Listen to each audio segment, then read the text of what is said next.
Ce soir, tu mangeras quelque chose de cuit. Un plat chaud, moelleux, fumant. Ça te semble la chose la plus normale du monde. Mais imagine manger tout cru. De la viande crue, des racines dures, toute la vie. Tu n'y arriverais pas. Ton corps, aujourd'hui, n'est plus capable de vivre seulement de nourriture crue. Et le coupable est une seule chose. Une flamme allumée, il y a très longtemps, qui nous a changés pour toujours. Il y a une idée fascinante en science. Ce n'est pas nous qui avons apprivoisé le feu. C'est le feu qui nous a fait. Aucun autre animal ne maîtrise le feu. C'est notre premier, vrai super pouvoir.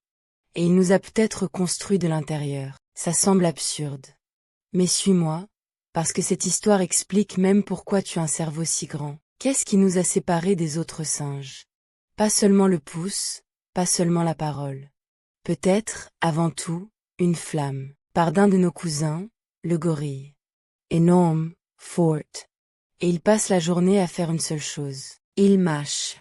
Les grands singes mâchent de la nourriture crue jusqu'à 6 heures par jour.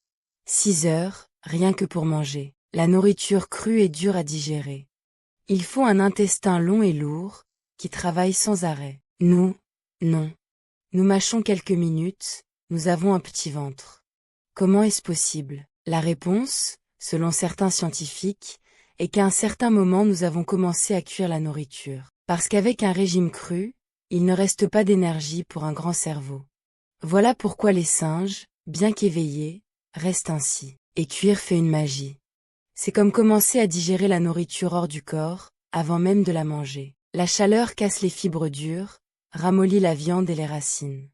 Mâcher devient facile et rapide. Pense à une pomme de terre crue, presque immangeable. Cuite, elle devient un trésor d'énergie prête. Le feu débloque la nourriture cachée, mais surtout, la chaleur libère beaucoup plus de calories.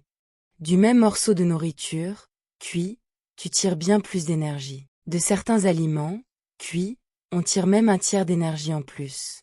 C'est comme trouver de la nourriture en plus à partir de rien, sans chasser davantage. En plus, le feu tue les germes et les parasites, et détruit les poisons naturels. La nourriture devient plus sûre. Résultat, avec moins de nourriture et moins de temps, nous obtenions bien plus d'énergie. Une affaire incroyable. Et soudain, nous ne passions plus une demi-journée à mâcher. Nous avions des heures libres. Du temps pour faire autre chose. Et là arrive la plus belle partie. Notre cerveau est un organe extraordinaire. Mais il a un défaut, il coûte très cher. Bien qu'il pèse peu, le cerveau boit environ 1/5 de toute l'énergie du corps. Il est affamé, et le corps a un budget limité. Il ne peut pas se permettre en même temps un cerveau énorme et un intestin énorme. Mais si la nourriture est cuite, c'est-à-dire déjà à moitié digérée, l'intestin peut rapetisser. Il faut beaucoup moins de travail, et l'énergie économisée par le ventre peut aller ailleurs. Par exemple, faire grandir le cerveau. Les scientifiques appellent ça l'hypothèse du tissu coûteux. Ventre plus petit, cerveau plus grand. Rendu possible par le feu. Et génération après génération, celui qui digérait mieux la nourriture cuite pouvait se permettre un cerveau un peu plus grand. En un certain sens, chaque repas cuit est un petit investissement.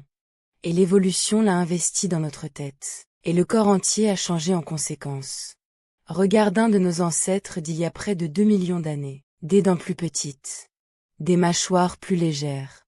Il ne fallait plus de mâchoires puissantes pour broyer de la nourriture crue et dure. Et en 2 millions d'années environ, notre cerveau a presque triplé.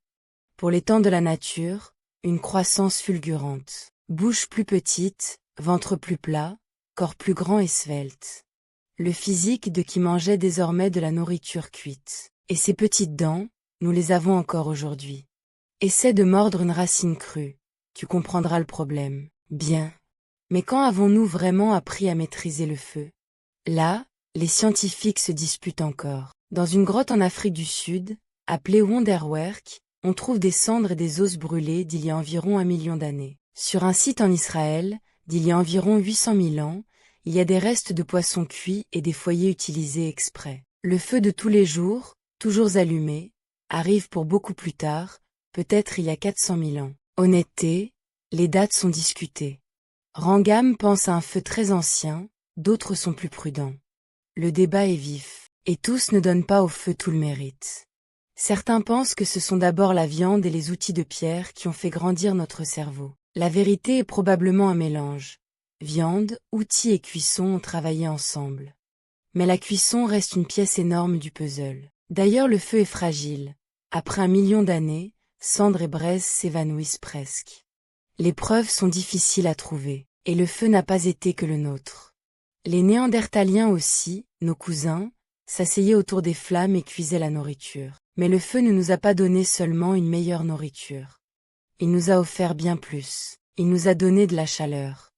Avec le feu, nous pouvions vivre même là où il faisait froid, où avant nous serions morts gelés. Avec le feu à la main, l'homme a pu quitter l'Afrique chaude et conquérir des terres glacées et lointaines. Il nous a protégés. La nuit, la flamme tenait les prédateurs à distance. Autour du feu, enfin, on dormait en sécurité. Et nous pouvions enfin dormir par terre, et non plus accrochés aux arbres comme les singes.